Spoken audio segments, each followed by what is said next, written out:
नमस्कार दोस्तों, exams exclusive में आपका बहुत बहुत स्वागत है। और जैसा कि आप जानते हैं, यह हमारी क्लास नंबर 52 है, जिसमें हम शुरू करेंगे कंपैरेटिव एनाटॉमी।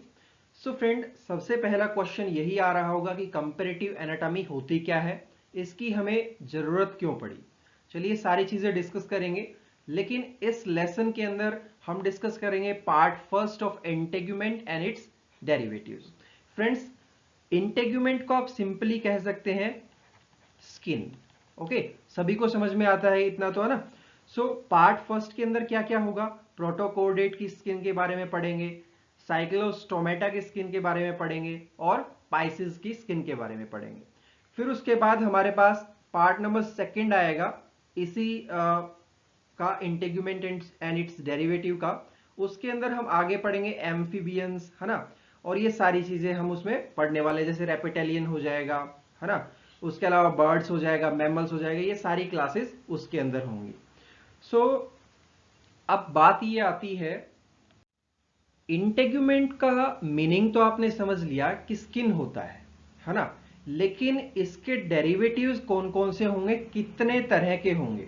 पहला तो होगा एपिडर्मल डेरिवेटिव्स, उसके अंदर भी कुछ पार्ट्स होंगे। उसके अलावा डर्मल डेरिवेटिव्स। सो इन दोनों के अंदर कौन कौन से पार्ट होंगे, उनके मैं आपको नेम बता दूंगा। वो इतने इंपॉर्टेंट नहीं है, यूपीएससी उसके बारे में ज्यादा डिटेल में नहीं पूछेगी। सो फ्रेंड, अगर अभी तक आपने इस कोर्स में रजिस्ट्रेशन नहीं किया है तो रजिस्ट्रेशन कर लीजिए, लिंक डिस्क्रिप्शन बॉक्स के अंदर अवेलेबल है, bit.ly/ZOOLOZYREZ।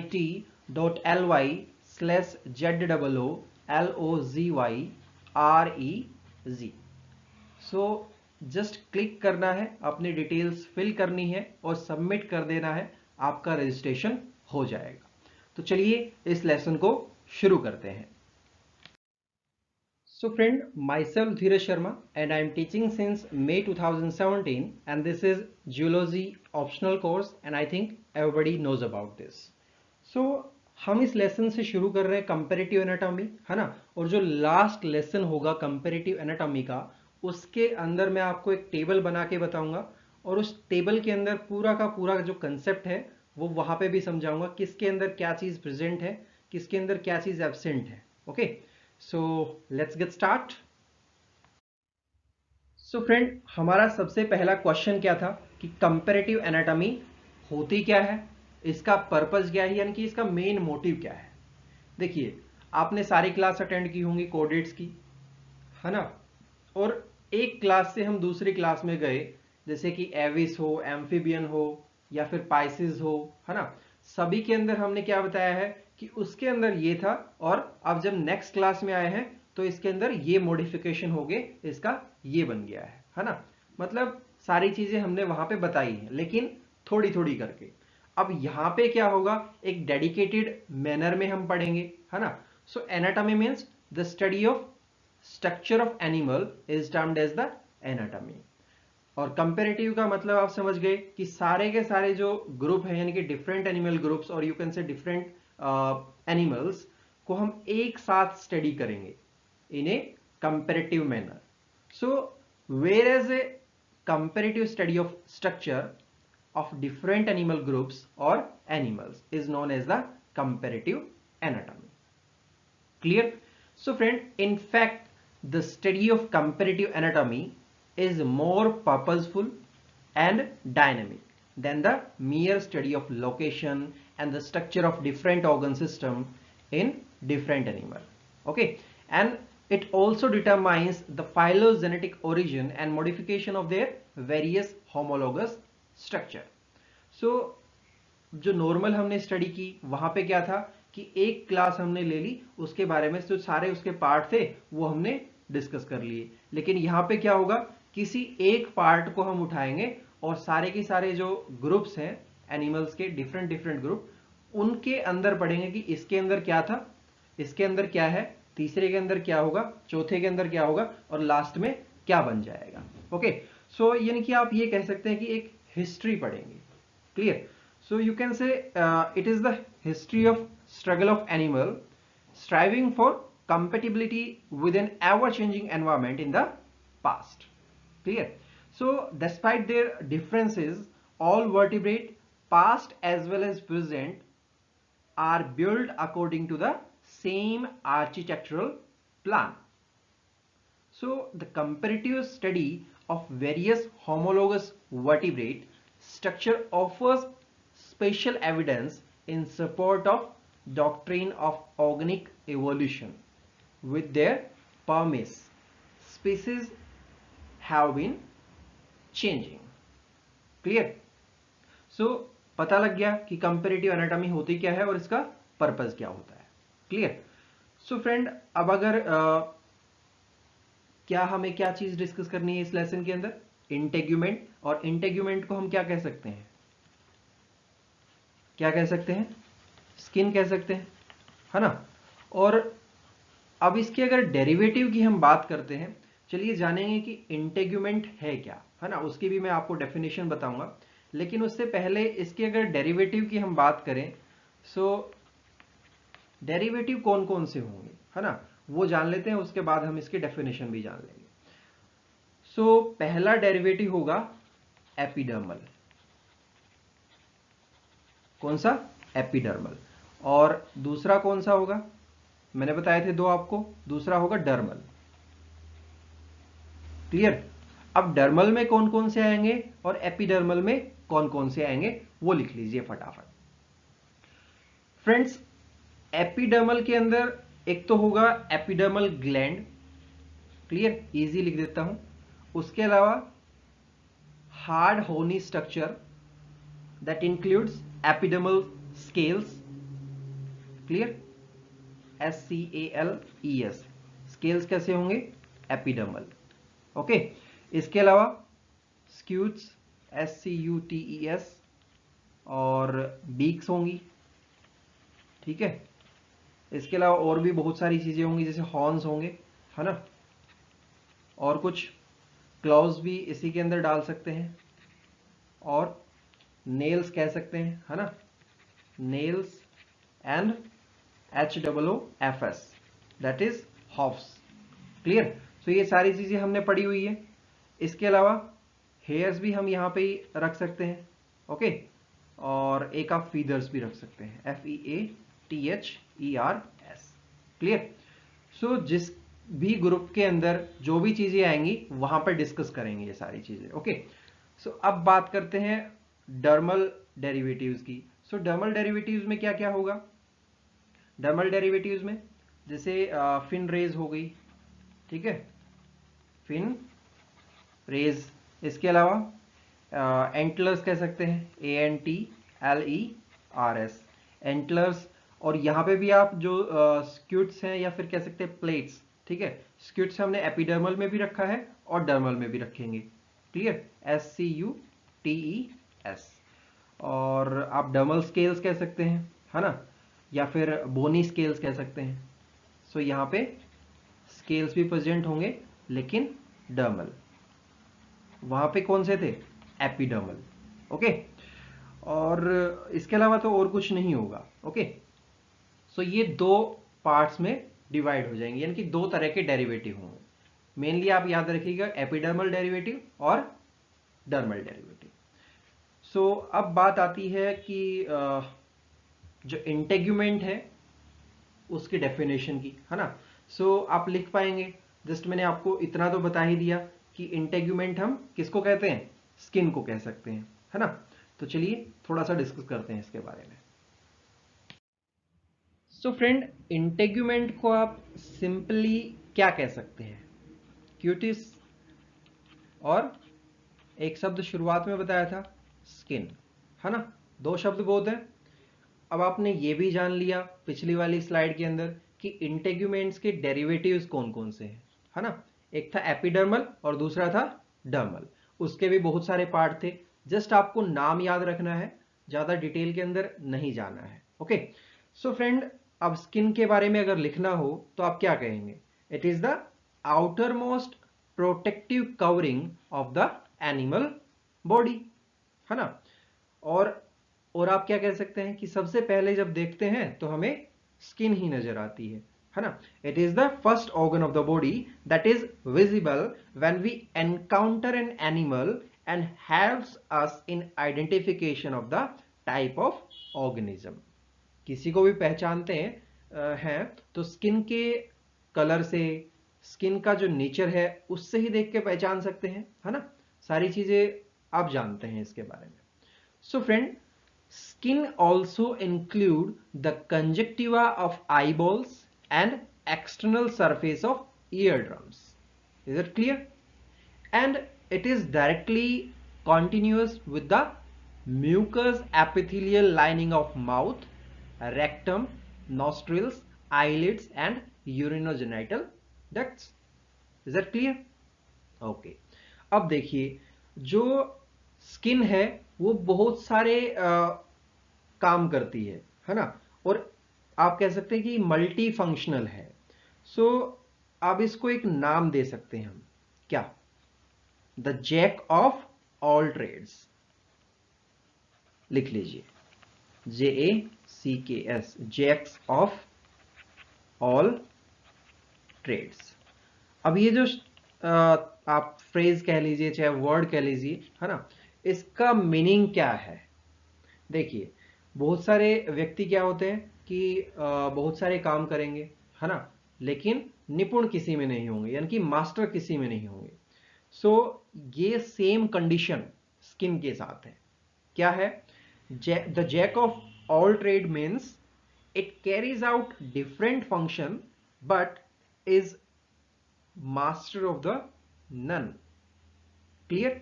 किसी का मतलब क्या कह सकते हैं, किसी भी चीज में निपुण ना होना। Okay, so that is the function is not vital, it may threaten the life of the animal. And the important function of the skin is like is protection हो गया, है ना, respiration हो गया, या फिर जो हमारी बॉडी है उसका टेम्परेचर रेगुलेट करती है। ये सारी चीजें मैंने आपको बताई भी है ना, जब हमने अलग अलग क्लासेस पढ़ी थी। सो अब बारी आती है फर्स्ट फंक्शन की। तो पहला फंक्शन क्या होगा? प्रोटेक्शन, है ना। अब आप सोच रहे होंगे प्रोटेक्ट कैसे करता है ना। आपने क्रोकोडाइल में देखा होगा, टर्टल में भी सुना होगा, है ना। क्रोकोडाइल में क्या था? स्पाइक्स जैसे कुछ थे, है ना, डिस्कस किए थे हमने। चलिए, so friend, the skin being the outermost covering of the body is the first to encounter द harsh environmental condition and is modified in different way to protect the body. Clear?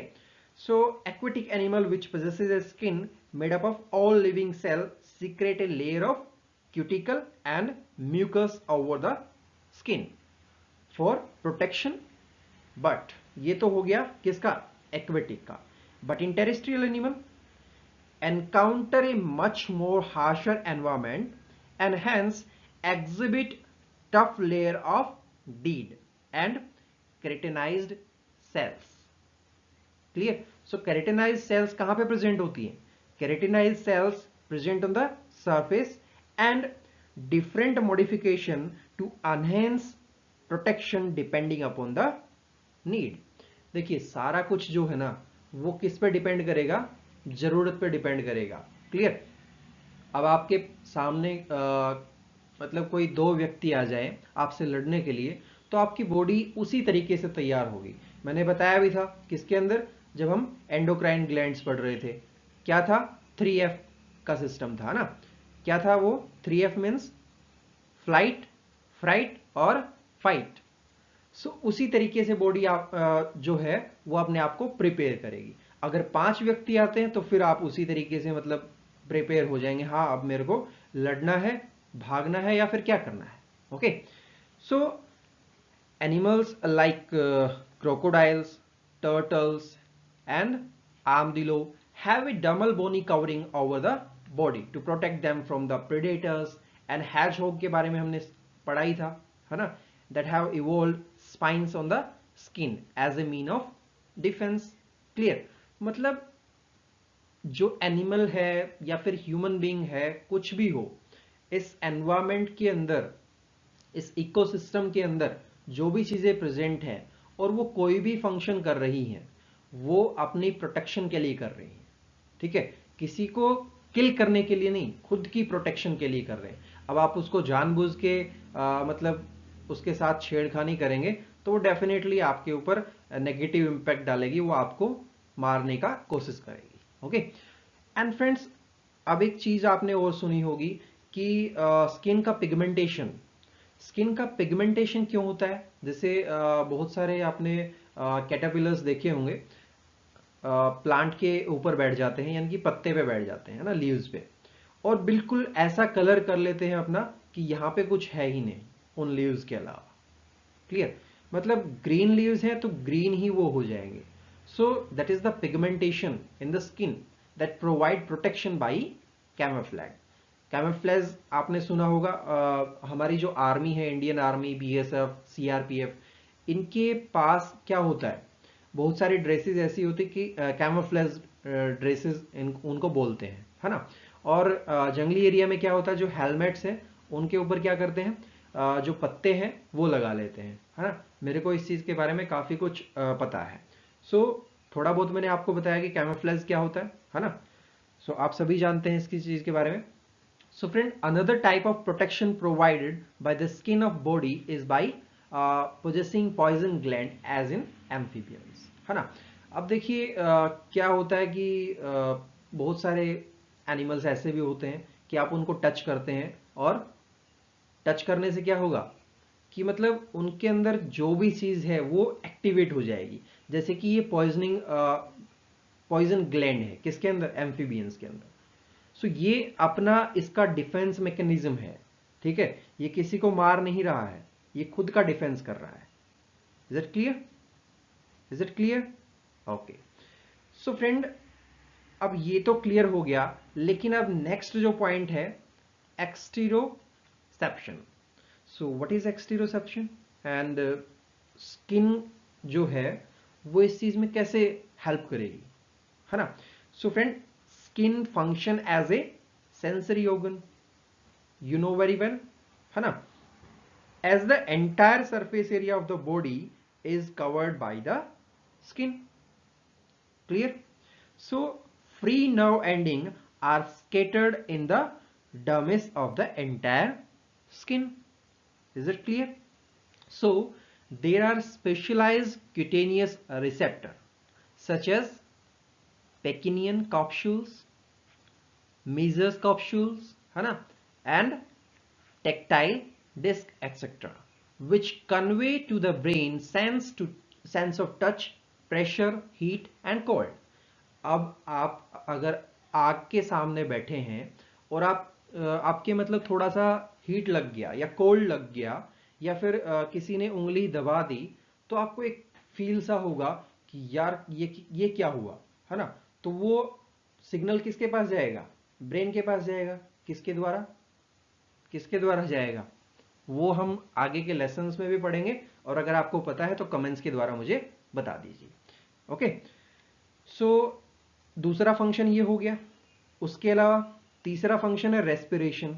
अब आपने ये भी सुना होगा कि जो क्या बोलते हैं, जो फ्रॉग्स हैं, मतलब मैं बचपन से सुनता हुआ आ रहा हूं, मेरे दादाजी बताते थे कि ये जो मेंढक जो हैं वो स्किन से भी सांस लेते हैं।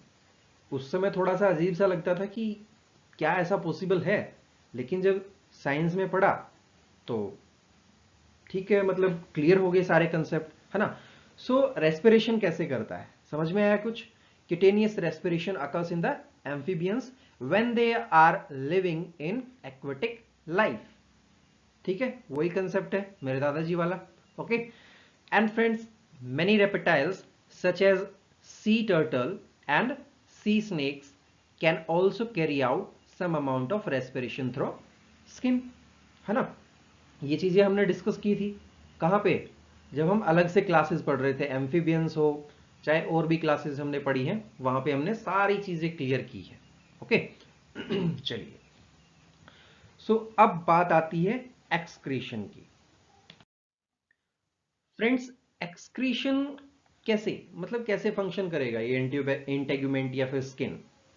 As you know, many toxic substance simply evaporated through the surface of the skin, है ना।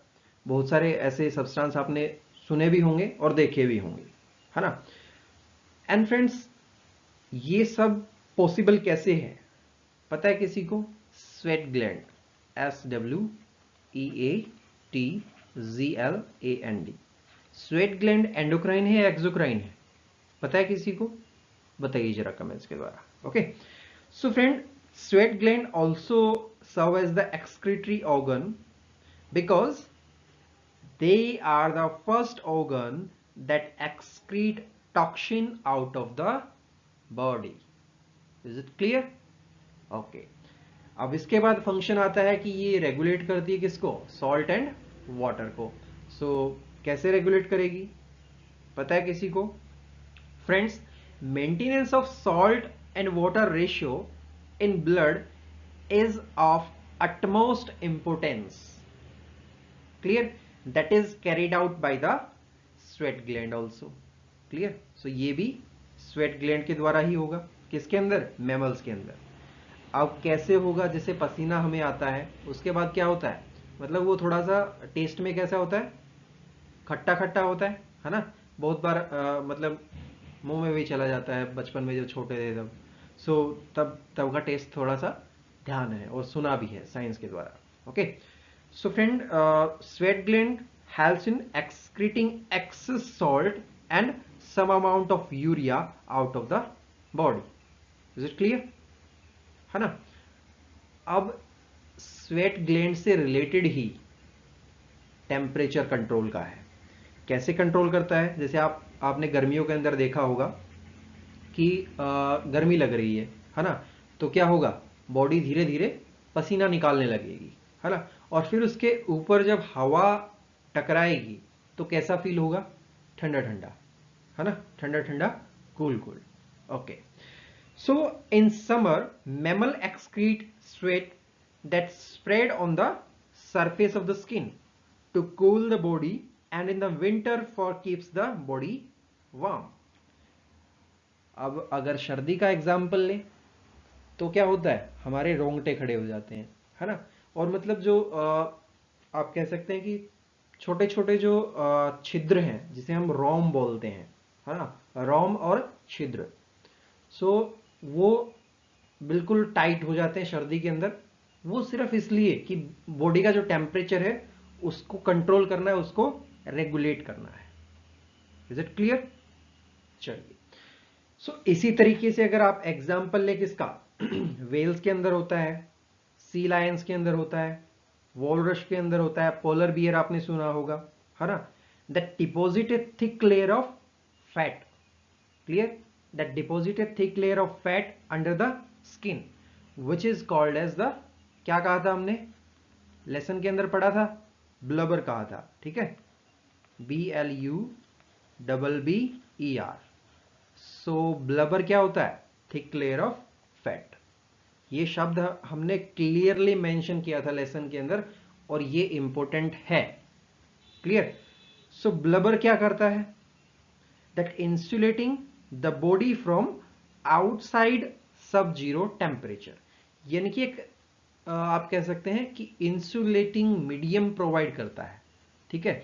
ये आउटर है, ये बॉडी है, यहां पे ये इंसुलेटिंग मीडियम है। क्लियर? जिसे हम ब्लबर कहेंगे। Is it clear? अब इसी तरीके से इसी पॉइंट को रिलेट करते हैं किससे? फूड स्टोरेज से। अब फूड स्टोरेज कैसे करता है स्किन? ये भी हमने डिस्कस किया था, है ना? फैट डिपॉजिट कर लेता है कहां पे? In the adipose tissue of the skin. Clear? So friend, fat deposits in the adipose tissue of skin functions as stored nutrition apart from the conservation of body heat in almost all animals. Okay, and during lean period when food is scanty and the stored fat is utilized to sustain life. अब ऐसा किसके अंदर हुआ था? Migratory birds हमने सुने थे, है ना? वो क्या करते हैं कि उनको मतलब 24-24 घंटे लगातार चलना है ना? तो क्या करेंगे? अपनी बॉडी के अंदर फैट स्टोर कर लेते हैं और चलते रहते हैं, है ना?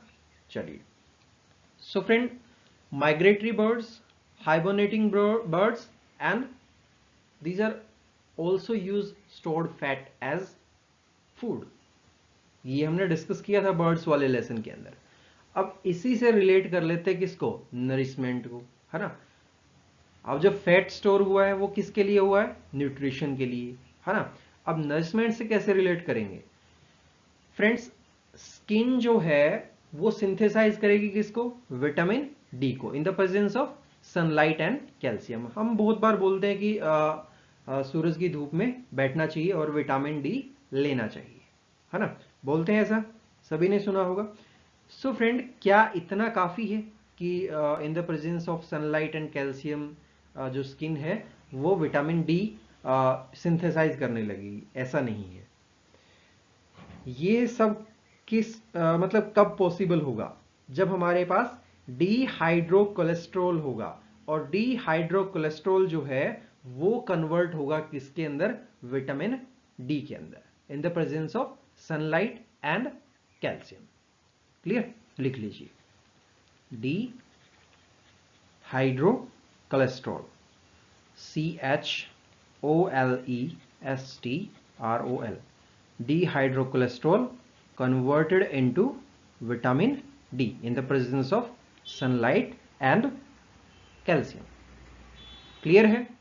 अब जो स्किन है वो लोकोमोशन में कैसे हेल्प करेगी, है ना। So friend, all kind of locomotory organ are assisted to various degree by the skin in carrying out their function, and modified skin called potassium that scratches between fingers of four limbs in the pet, and skin is modified in the limbs of all animal for walking, running, swimming and flying etc। ये सारे function हमने पढ़े थे, है ना। ये सिर्फ अभी मैं बेसिक बता रहा हूं। क्लियर, उसके बाद हम प्रोटोकोडेट से शुरू करेंगे इसी लेसन के अंदर। अब अगर ब्रूड पाउच से रिलेट करें इसको, कैसे करेंगे। सो फ्रेंड, ब्रूड पाउच क्या है, it is a bag of skin that is usually attached to the belly in marsupials. So marsupials आपने पढ़े हैं, है ना, जैसे जिनको हम क्या बोलते हैं, कंगारू, है ना। सो उनका क्या होता है, उनके पास एक बैग होता है, स्किन का ही है वो, और उनके अटैच होता है वहां पे। उसका मेन फंक्शन क्या था, बताया था मैंने उस क्लास के अंदर, चलिए बताइए कमेंट्स के द्वारा मुझे। So some other animal such as the sea horse, pipe fish and some amphibians develop brood pouch for keeping their egg और जुवेनाइल्स। Is it clear. अब बात आती है सेक्सुअल सिलेक्शन की।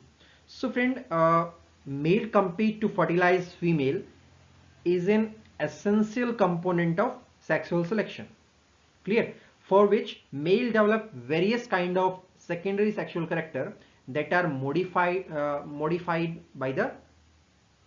from the skin, or you can say modification of the skin। is it clear। अब देखिए इसी point को थोड़ा सा और एक्सटेंड करते हैं। Long and colorful feather of male bird enter in deer family. Many of lions are all contribution of skin in the sexual identification and attraction।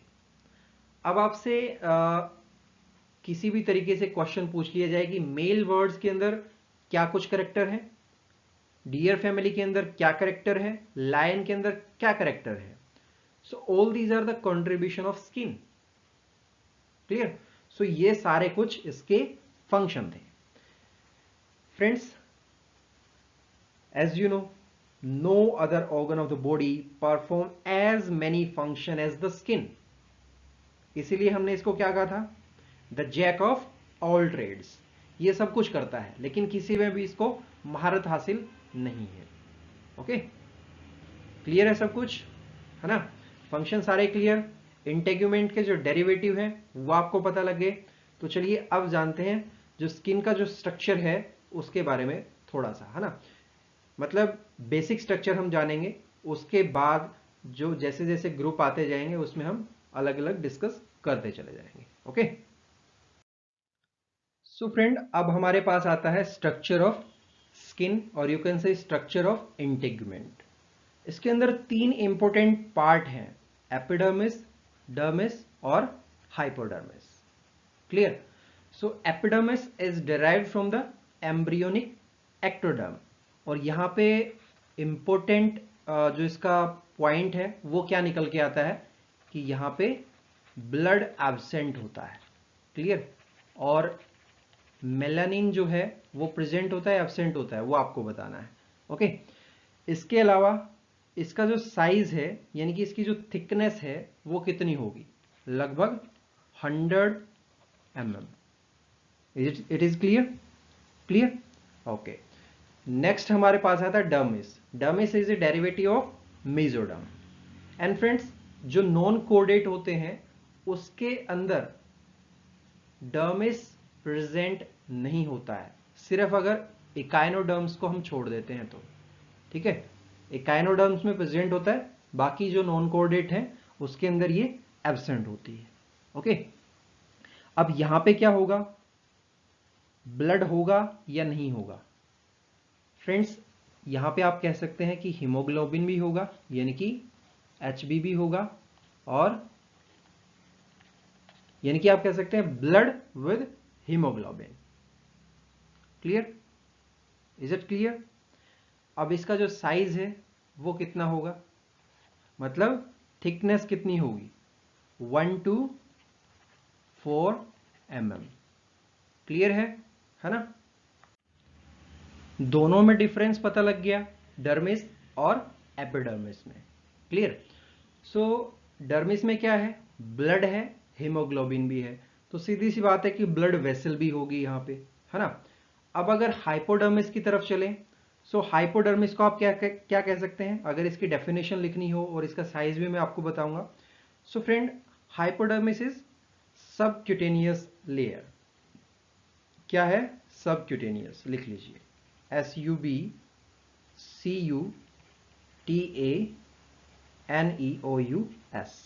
Clear? Subcutaneous के अलावा एक और कह सकते हैं इसका नाम, सुपरफिशियल फेसिका। क्लियर?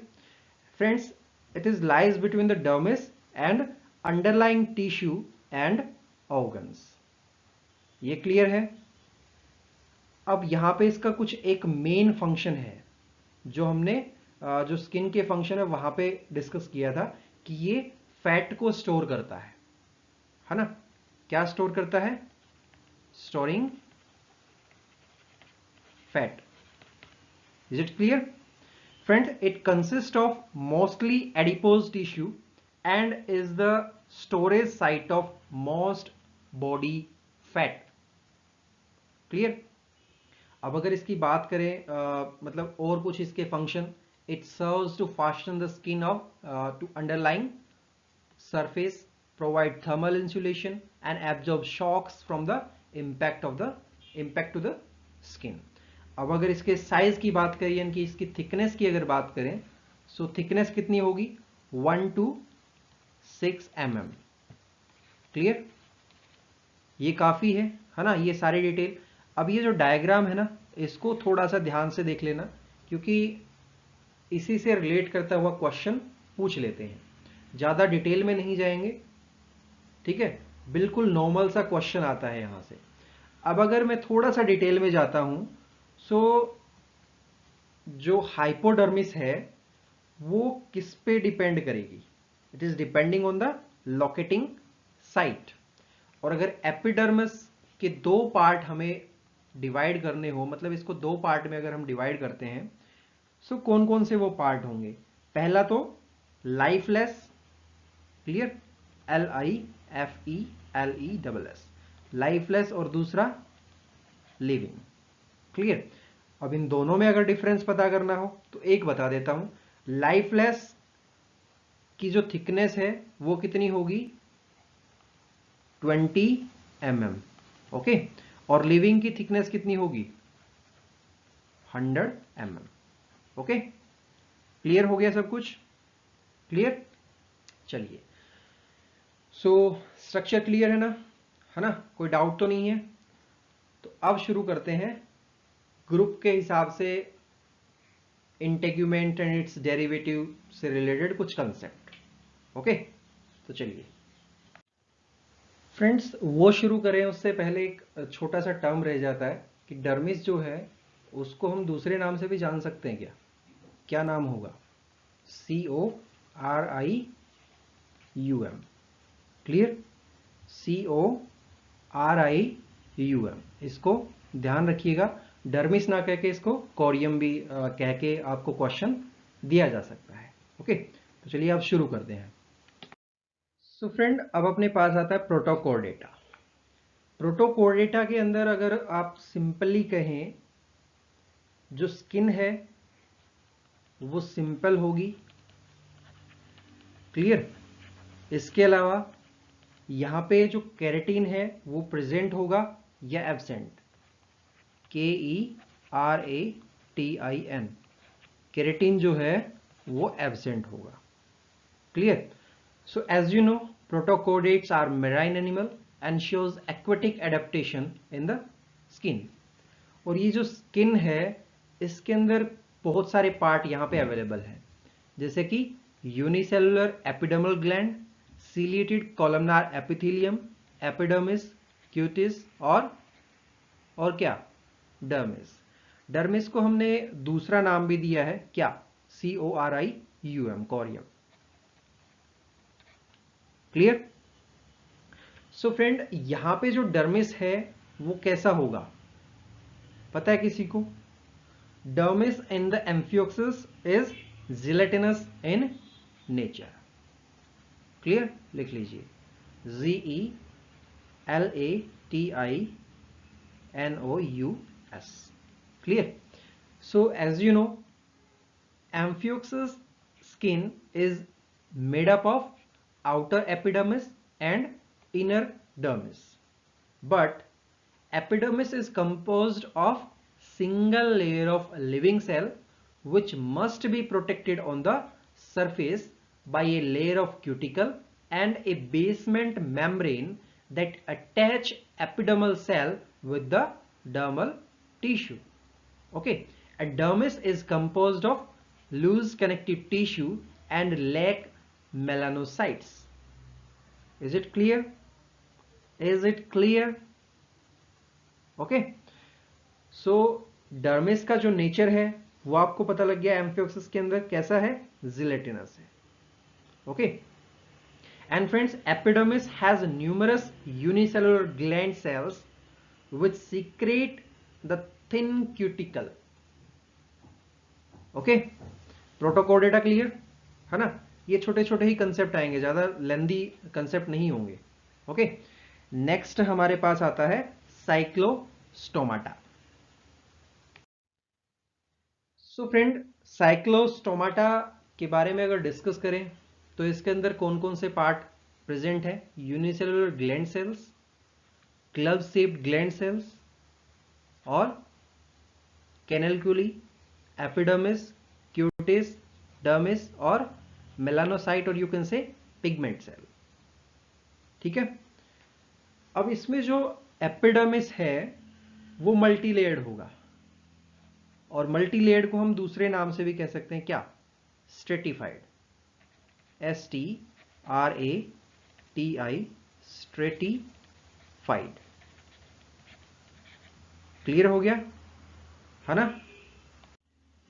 अब एक जो फैक्ट है वो और जानते हैं, जो ये मेलानोसाइट्स हैं और आप कह सकते हैं पिगमेंटेड सेल्स। ठीक है, पिगमेंट सेल, ये इनकी जो शेप है वो कैसी होगी? कैसी होगी? Star shape. ठीक है, ये दो छोटे छोटे फैक्ट कह सकते हैं, दो छोटे से कंसेप्ट थे, वो आपको समझने जरूरी थे। Okay, as you know, cyclostomes are also marine animal, है ना? जो हमने लास्ट डिस्कस किया प्रोटोकोर्डेट, वो भी कैसे थे? मैराइन और यू कैन से एक्वेटिक, है ना? So cyclostomes are also marine animal which are parasitic और flesh feeder. Clear? And friends, they lack scales on the skin and dark in color, but the larval skin is ciliated. Concept समझ में आया? Scales present नहीं है skin पे, colour dark है और जो लार्वल स्किन है वो ciliated है. Okay, and epidermis is made of all living cells but is thick and multi layered. और मल्टी लेयर्ड को हमने क्या नाम दिया था? स्ट्रेटिफाइड.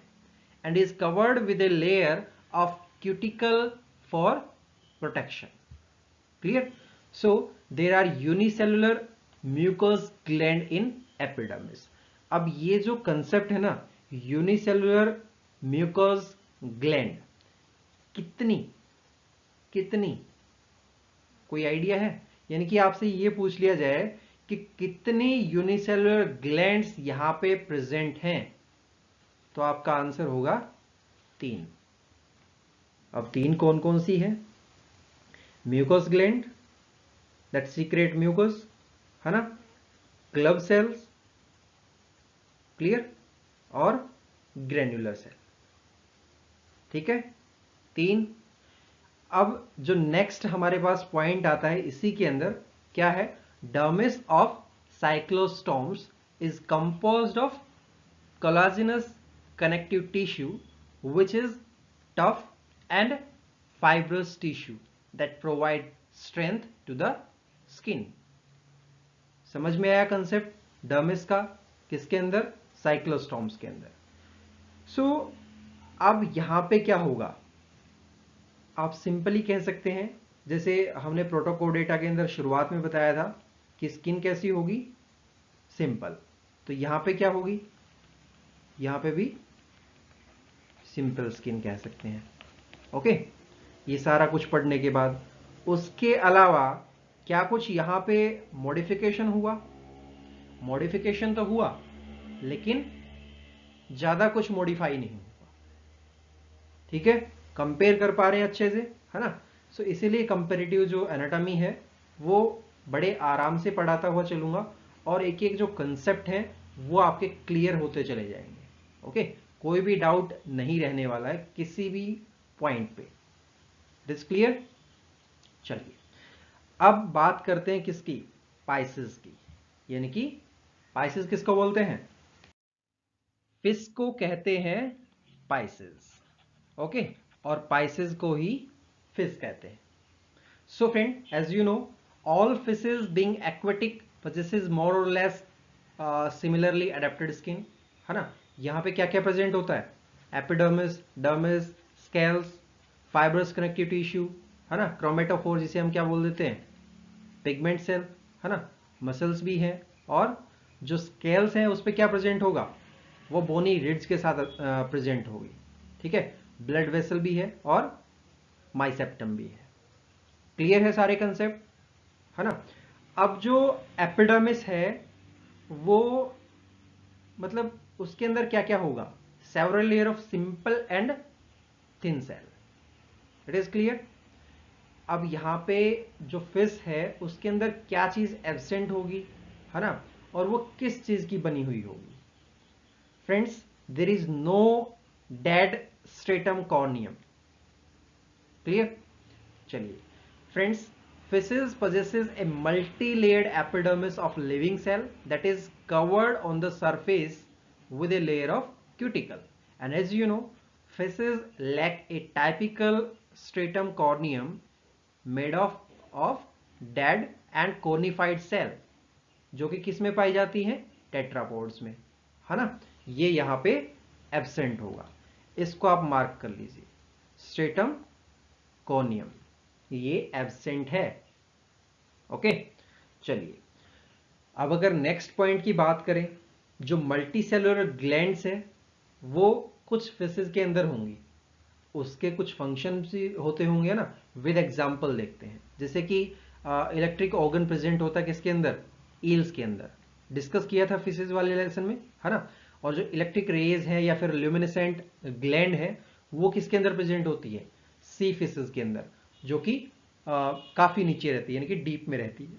ओके, एंड फ्रेंड्स, जो म्यूकस ग्लैंड है वो सारी की सारी कैसी होंगी?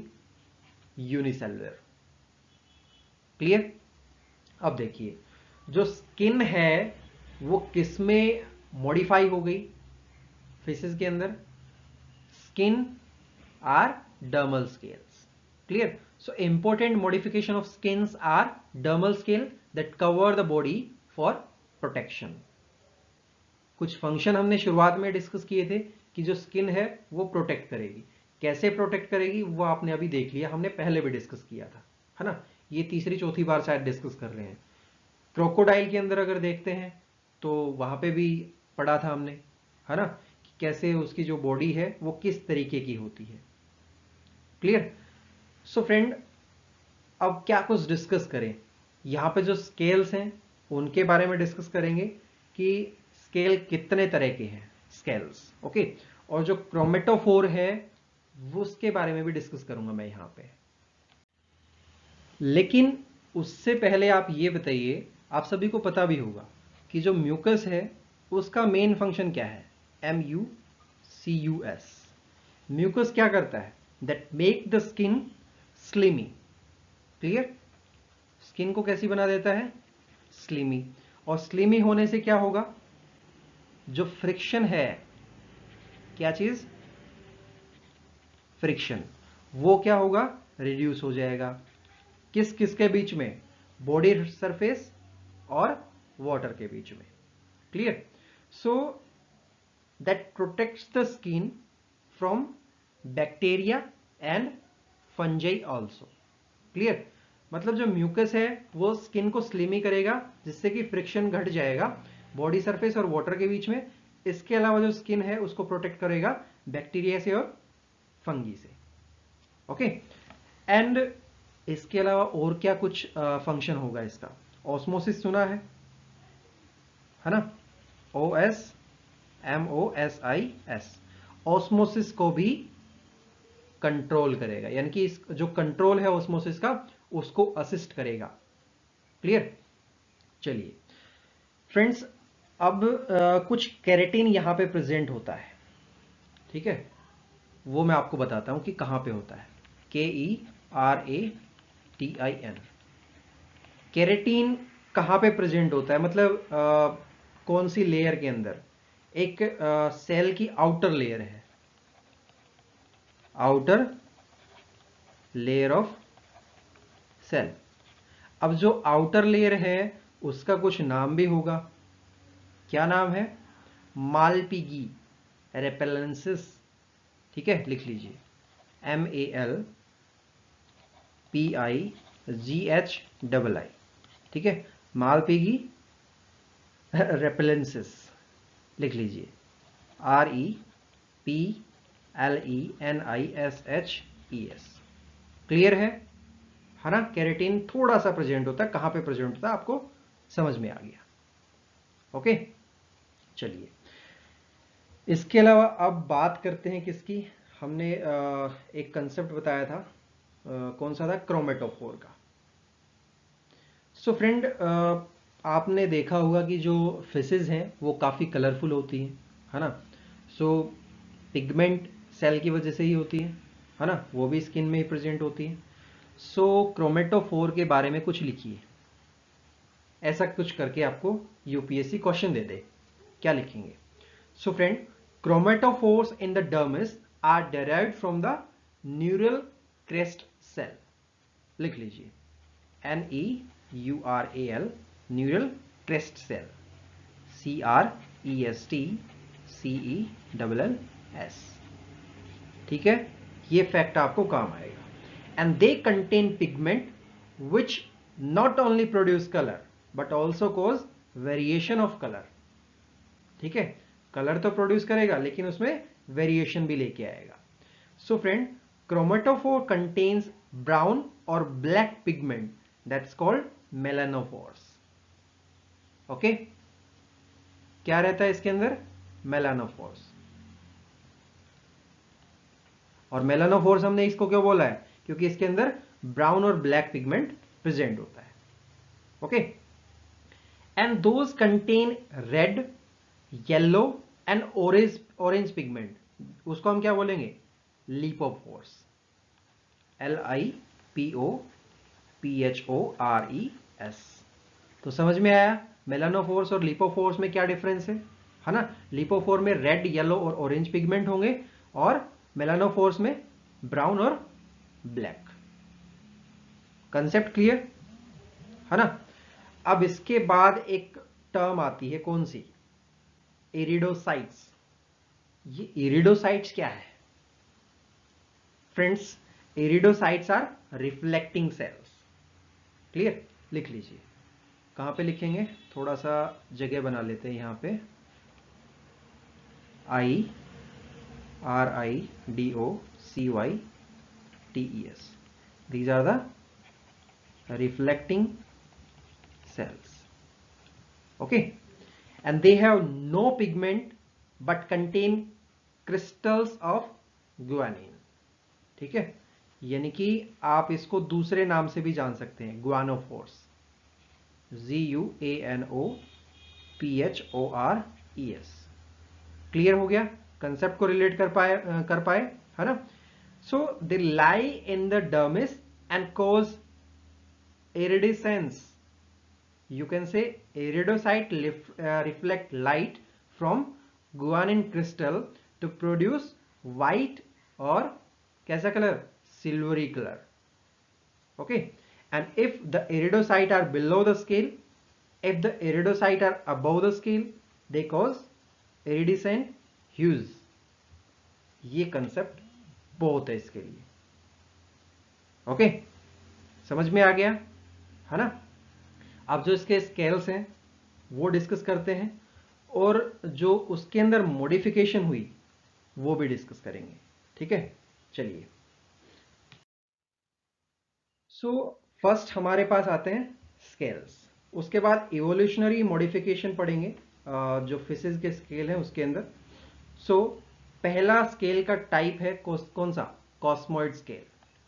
कॉस्मोइड स्केल किसे बोलेंगे, और ये किसके अंदर पाया जाएगा?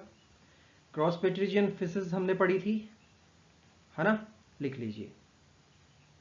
क्रॉसोपेट्रिजियन fishes of Devonian period and were many layer, thick and strong but not flexible. It is clear? And friends, apparently ancient Crospetrigi with thick and hard scale covering the body were not active and fast swimming animal. Clear?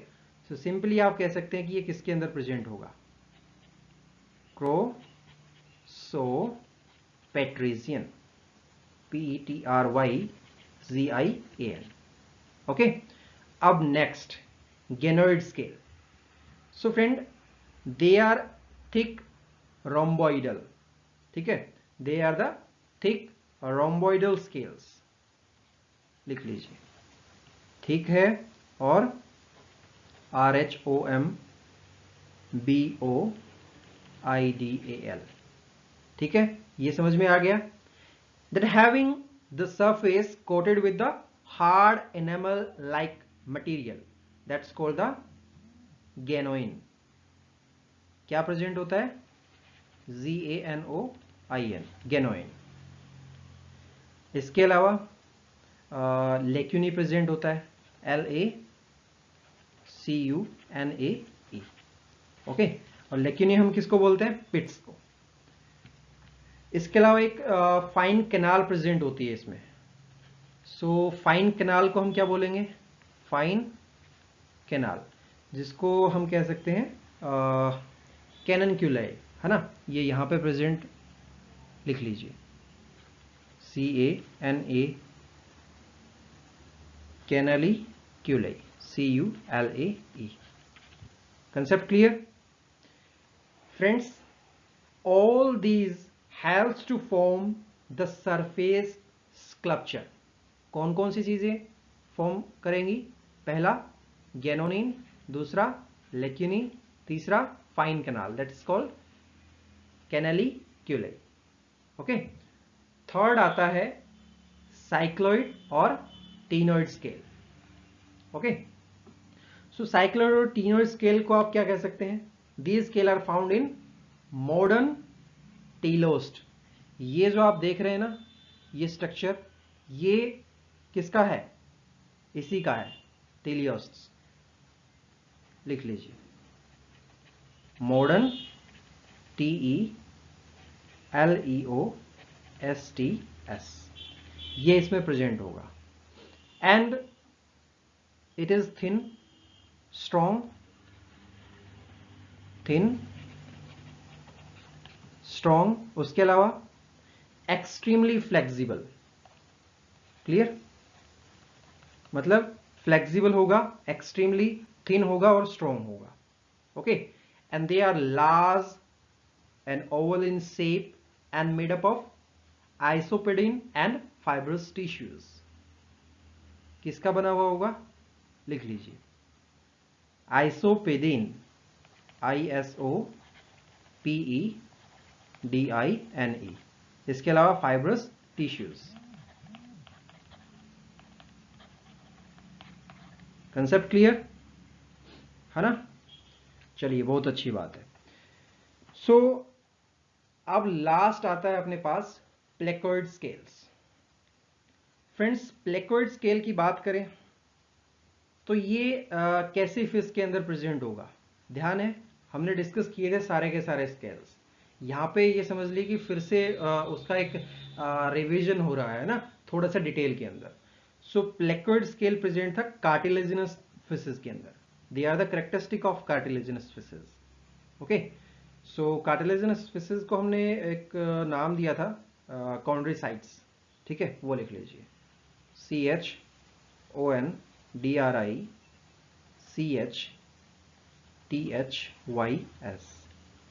Okay, and friends, अब इसका जो nature है, जो placoid scale है, उसका nature कैसा होगा? ये हार्ड है, ठीक है, हार्ड है और माइक्रोस्कोपिक है साइज में, माइक्रोस्कोपिक। कंसेप्ट क्लियर पूरा का पूरा है ना? अब बात करते हैं जो इवोल्यूशनरी मॉडिफिकेशन हुई स्केल्स की, किसके अंदर? फिशेस के अंदर। Okay, so friend, ostracoderm and placoderm, which were ancestor of all modern fishes, had their bodies covered with the dermal bony armor for protection from predator. Clear? एक चीज मैंने आपको शुरुआत में बताई थी कि जो एनिमल है, चाहे वो ह्यूमन बीइंग है, वो क्यों किसी चीज को मॉडिफाई करना चाहेगा? सिर्फ और सिर्फ अपनी जो प्रोटेक्शन है, मतलब खुद की डिफेंस मैकेनिज्म के लिए। ओके, और उसका कोई मोटिव नहीं होता है, किसी को नुकसान पहुंचाना मोटिव नहीं है, खुद को प्रोटेक्ट करना मोटिव है। Okay, so these fishes were sluggish in movement and were bottom feeder of detritus. To attain flexibility, the bony armor gave way to cosmoid scale, which was still like thick bony plates covering the body. Is it clear? And friends, in ganoid fishes, the spongy bone of cosmoid scale were lost. Clear? And cycloid and ctenoid scale of modern telost are very thin and कैसे थे? Extremely flexible, है ना? And consist of only isopedine and fibrous tissue. ये concept मैंने बताया यहां पे, है ना? आइसोपेडिन और फाइब्रस टिश्यू होंगे। ये थिन होगा, स्ट्रॉन्ग होगा और एक्सट्रीमली फ्लेक्सिबल भी होगा। सो कौन कौन से कंसेप्ट क्लियर हुए इस लेसन में? जो कह सकते हैं कंपैरेटिव एनाटॉमी जो है वो होती क्या है ना? उसका मेन पर्पस क्या है? इसके अलावा इंटेग्यूमेंट को हम स्किन भी कह सकते हैं, और इंटेग्यूमेंट के कितने पार्ट हैं, है ना? कितने तरह के हैं? एपिडर्मिस इंटेग्यूमेंट, यानी कि एपिडर्मिस डेरिवेटिव, ठीक है, और दूसरा डर्मिस डेरिवेटिव। समझ में आया, है ना? उसके अलावा हमने क्या क्या पढ़ा? प्रोटोकोडेट और साइक्लोस्टॉम्स और पाइसेस। अब जो नेक्स्ट क्लास अपने पास आएगी उसमें हम क्या पढ़ेंगे? क्या पढ़ेंगे इसके बाद? क्या आता है? कौन सी क्लास आती है? एम्फीबियंस, फिर रेप्टाइल्स, फिर एविस, फिर उसके बाद मैमल। ओके, सो 4 क्लास बचती हैं इसी से रिलेट करती हुई, इंटेग्यूमेंट एंड इट्स डेरिवेटिव से related. So that's all from this lesson. Thanks for watching this. Thank you very much and have an awesome day.